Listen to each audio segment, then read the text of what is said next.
What's up, nerds? It's your boy, the OG GM, coming to you live Wednesday. I think it's Wednesday morning here at Site B.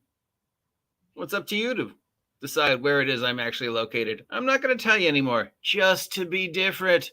It's the 19th day of July in the year of our Lord Maki Ito, because she always wants you to, remember she's an idol.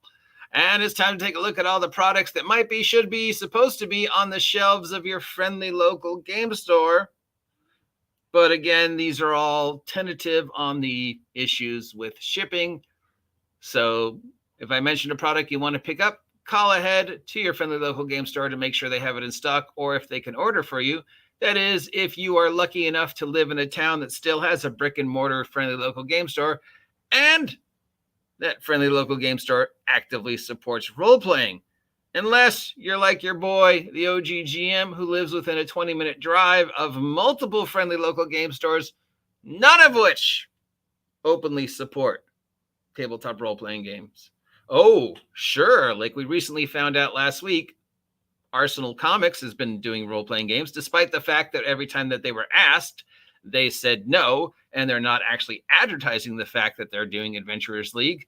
And, it's Arsenal Comics, so we'll, leave that for the topic of another thing. But yeah. Actively supporting role-playing game, in my humble opinion, means you at least say, hey, we carry role-playing product. Anyways, let's take a look. So right now, already at the top of the list, I'm seeing some Ultraviolet Grasslands Electric Bastion Land love. This is the second edition of the wonderfully weird Ultraviolet Grasslands and In the Black City from Exalted Funeral. $50 for the second edition, $12 for the map. I can't imagine what the map looks like. And $25 for the DM screen. It's a journey across a strange land through lost in time. It is the ultimate love letter to hex crawls, that, and of course, hot spring islands. It offers new maps, new tables, new regions. Ultraviolet Grasslands is described as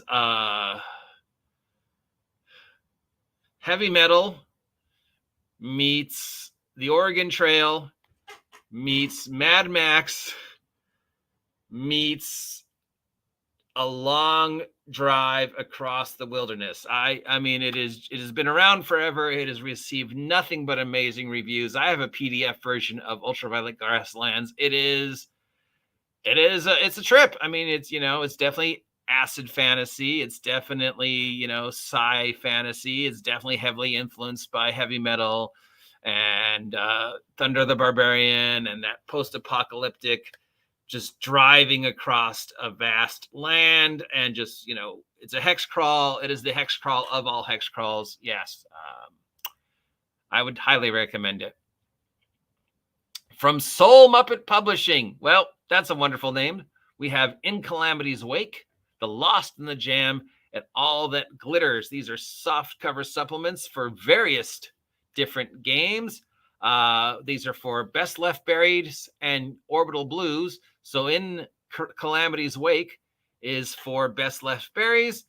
These should have been 3 separate entries, guys. I mean, I know they're from all the same company, but that doesn't mean they're the same thing. They're literally 3 different games.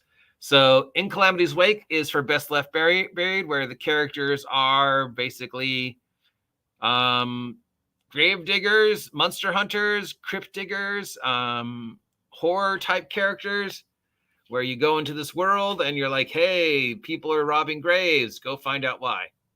The Lost in the Jam is a lethal dungeon crawling game filled with strange and exotic firearms, wandering gunslingers, and high-caliber monsters threatening to overwhelm the lost stronghold of civilization. Those are normally not words you hear with dungeon gunslingers, but sure, why not? So it's a Weird West dungeon crawl.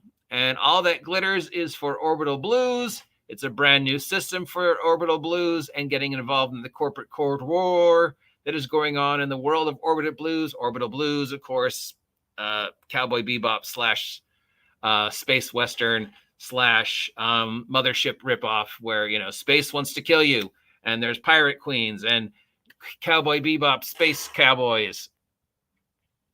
The Lost in the Jam, because of the jam, and let's start that jam, and the history of jazz music with Cowboy Bebop. Still trying to milk the Cowboy Bebop almost 20 years later. I guess it just goes to show you how unbelievably influential Cowboy Bebop was, and how many people have tried to get that right and make games and comics and stuff based upon it, and kind of, no one has really done it as well as the guys who originally did Cowboy Bebop.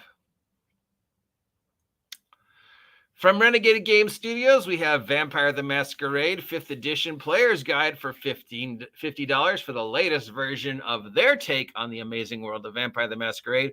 But if you remember, we're still mad at them. So, yeah, not going to give you a lot of love, guys.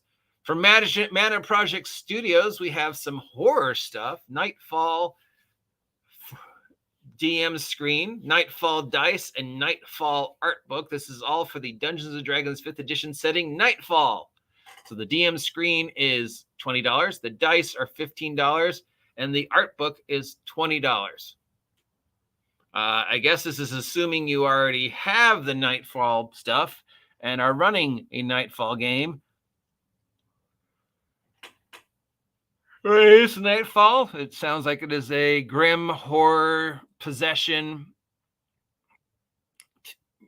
Ravenloft or Midnight type setting. If you're not familiar with Ravenloft or Midnight, those are both 5e settings about horror and terror and stuff like that. From Exalted Funerals, we have some more stuff for Mork Borg. We have The Cook at the Crossroads and Brave Zenith. Cook at the Crossroads is $10. Brave Zenith is $25. Cook at the Crossroads, the characters find themselves in an inn, but there's something weird going on, and there might be a fate worse than death involved. Like, well, considering the first word is cook, I'm going to say that the secret ingredient in the pies is people. Brave Zenith is about a world with a ruined past where you meet colorful and deadly creatures and to go around doing post-fantasy type stuff. This one is based upon Brazilian culture and hot, long summer nights playing JRPGs. So this is yet another take on the Mork Borg rules, but it's set in a different setting. This one's slightly more upbeat, I guess, than your normal Mork Borg, though it does says that characters are depressed and responsible for ending the world. So there you go. More Mork Borg fun from Exalted Funerals, and that's $25. Then we've got free RPG stuff from Noble Knight Games. So if you go onto Noble Knight Games and buy something, you could add everything that they released for free RPG Day for another $1, for another penny. So I go on to Noble Knight Games and I buy, I don't know, what does Noble Knight Games make? They don't really make, they just sort of carry a whole bunch of stuff from a whole bunch of different people. So I go to here, Frog God, one of my favorite publishers. And I buy this thing, all right? And then they'll send me everything that they made for free RPG Day for an extra penny. Or at least one of them. Wait, what is it? For each RPG you buy, you can add one free RPG Day product for 1 cent. So if I go on to their thing and buy something, I can then go on to this thing and go, oh, I want to add this one for 1 cent, or I want to add this one for 1 cent. Now, I heard this one got good reviews. I don't know about the rest, everything else from this year's free RPG Day, but I heard that one got good reviews. So what would I want to buy from these guys that would make me, then want to get the 1 cent thing, I suppose, is there something these guys actually are carrying that would be worth it for me? And then I'd have to buy multiple things if I wanted to get more than one of the things. Or I don't know, guys, you could just make a pack with all those things and then sell it for like $5 or something. And then when they're out, they're out. Or you could even jump up the price because of the limited availability of it and just get one of everything that was available for Free RPG Day that we have left until they're gone. But each pack is like, start at like $100 and then slowly go down as the numbers dwindle because we only have so many of the things. Because, the Free RPG stuff was like $150 and we'll send you 6. As opposed to Free Comic Book Day, which is like $150 and we'll send you thousands. We'll send you so many free comic books that you'll have trouble giving them away. Anyways, that's everything that should be, might be, could be, maybe is on the shelves of your friendly local game store this week. But if I mention anything you'd like to want to pick up, call ahead and make sure they have it in stock or make sure they can order it for you, especially if it's a, friendly local game store that's like, I don't carry gaming stuff unless people order it because nobody plays D&D in this town, which is sort of a self-fulfilling prophecy, friendly local game store, because if you don't actively carry and support tabletop role-playing game product, then yes, nobody will come into your store looking for tabletop role-playing product, which will then fulfill the prophecy that nobody in this town buys tabletop role-playing game product from me, so therefore I shouldn't carry tabletop role-playing game product because nobody buys it from me. Well, nobody buys it from you because you don't carry it, so they don't go into your store. If you just carried even the bare minimum, somebody would come in and go, oh, do you carry Tales from the Loop? And you'd go, no. And then the other person might go, can you order it for me? But as history has shown us, at least here, that is not the thinking that most of the game stores have. But I'm not bitter. Till next time, I'm the OG GM. If you appreciate this nonsense, let me know. Otherwise, I'll talk to you later. Have a great day. Enjoy this gorgeous but slightly muggy summer weather. And of course, if you're thinking about it, you should probably do it. Subscribe. Buy my merch. Have a great day.